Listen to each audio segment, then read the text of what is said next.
ఓం నమో నారాయణాయ. అందరికీ నమస్కారం. మనం వ్రతం కానీ పూజ కానీ చేసుకున్న తర్వాత తాంబూలం ఇవ్వడానికి ఎవరో ఒకరిని పిలుస్తాం కదా.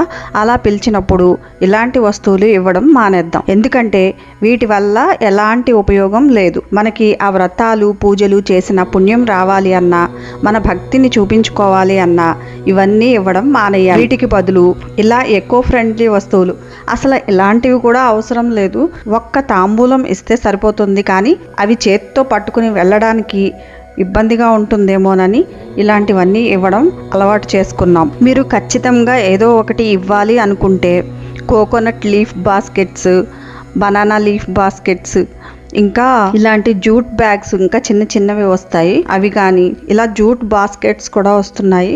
బ్యాంబూ స్టిక్ బాస్కెట్స్ ఉంటాయి కదా, అలాంటివి కానీ ఇలాంటివి ఏవైనా ట్రై చేయండి. ఇవైతే చూడడానికి కూడా బాగుంటుంది. ఎందుకంటే ప్రకృతి అంటేనే దైవం, దైవం అంటే ప్రకృతి. ప్రకృతిలో ప్రతి వస్తువులోనూ ప్రతి జీవిలోనూ మనం దేవుడు ఉన్నాడని నమ్ముతాం కదా.